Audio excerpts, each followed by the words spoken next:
বন্ধুরা, আজকে আমরা আলোচনা করব বাংলাদেশ সেনাবাহিনী সৈনিক পদে টেট 2 সার্কুলার কবে নাগাদ প্রকাশ করা হবে। এখানে একজন প্রার্থী সকল পদে আবেদন করতে পারবেন কিনা এবং টেট 2-তে চাকরি হলে একজন প্রার্থী টেট 1-এ আসতে পারবে কিনা। এখানে আবেদন করতে কি শিক্ষাগত যোগ্যতা ও শারীরিক যোগ্যতা থাকতে হবে।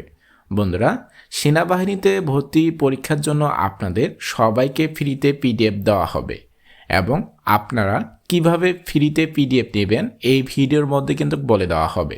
আপনারা যারা চান যে ডিফেন্সের জব সংক্রান্ত সকল তথ্য সবার আগে পেতে, তারা অবশ্যই আমাদের এই ডিফেন্স কেয়ার চ্যানেল সাবস্ক্রাইব করে পাশে থাকবেন।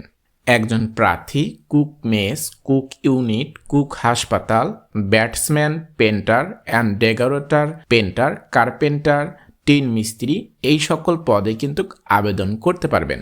এই সকল পদে আবেদন করতে আপনাদের শারীরিক যোগ্যতা থাকতে হবে। একজন পুরুষ প্রার্থীর জন্য হাইট থাকতে হবে 5 ফুট 5 ইঞ্চি এবং ক্ষুদ্র নৃগোষ্ঠীর প্রার্থীর ক্ষেত্রে হাইট থাকতে হবে 5 ফুট 4 ইঞ্চি এবং মহিলা প্রার্থীর জন্য উচ্চতা থাকতে হবে 5 ফুট 1 ইঞ্চি।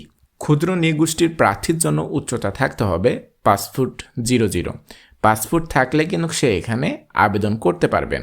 এখানে ন্যূনতম আপনাদের ওজন থাকতে হবে 49 কেজি অর্থাৎ 110 পাউন্ড এবং নারী প্রার্থীর ক্ষেত্রে ওজন থাকতে হবে 47 কেজি অর্থাৎ 104 পাউন্ড ওজন থাকতে হবে। আপনাদের যাদের হাইট বেশি আছে তাদের এই হাইট অনুযায়ী কিন্তু আপনাদের ওজন থাকতে হবে। ন্যূনতম বুকের মাপ পুরুষ প্রার্থীর জন্য স্বাভাবিক অবস্থায় 30 ইঞ্চি এবং প্রসারিত অবস্থায় 32 ইঞ্চি থাকতে হবে এবং মহিলা প্রার্থীর জন্য স্বাভাবিক অবস্থায় 28 ইঞ্চি এবং প্রসারিত অবস্থায় 30 ইঞ্চি থাকতে হবে। এখানে কিন্তু সকল প্রার্থীকে বাংলাদেশের নাগরিক হতে হবে। স্বাস্থ্য পরীক্ষায় অবশ্যই আপনাকে যোগ্য হতে হবে এবং বৈবাহিক অবস্থা অবশ্যই আপনাকে অবিবাহিত হতে হবে। সাঁতার অবশ্যই একজন প্রার্থীর জন্য 50 মিটার সাঁতার জানতে হবে। শিক্ষাগত যোগ্যতা থাকতে হবে এসএসসিতে সর্বনিম্ন 2.50 পেয়ে এখানে উত্তীর্ণ হতে হবে। এখানে যাদের শিক্ষাগত যোগ্যতা এসএসসিতে 3 পয়েন্টের উপরে আছে তারা কিন্তু যখনই টেট 2-তে চাকরি হবে তারা কিন্তু চাইলে টেট চেঞ্জ করতে পারবে, অর্থাৎ তারা কিন্তু চাইলেই কিন্তু টেট 1-এ যাইতে পারবে এবং সেখানে কিন্তু একজন সৈনিক হিসেবে যোগদান করতে পারবেন।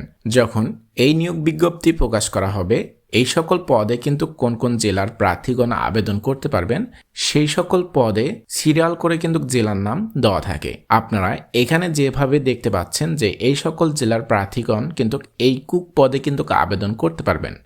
আর কুক হাসপাতাল, কুক ইউনিট এখানে দেখতেই পাচ্ছেন একজন প্রার্থী সকল পদে কিন্তু সে আবেদন করতে পারবে না, অর্থাৎ এখানে কোন কোন জেলার প্রার্থীগণ কোন কোন পদে আবেদন করতে পারবেন এখানে কিন্তু সিরিয়াল করে ভাগ করে দিয়েছেন। তো বন্ধুরা, এই নিয়োগ বিজ্ঞপ্তি চলে আসবে এই মাসে, অর্থাৎ ফেব্রুয়ারি মাসে এই নিয়োগ বিজ্ঞপ্তি আসবে আর আপনারা সকলে আবেদন করতে পারবেন মার্চ মাসের শুরু থেকেই। তো বন্ধুরা, এই ছিল মূলত আজকের এই ভিডিও।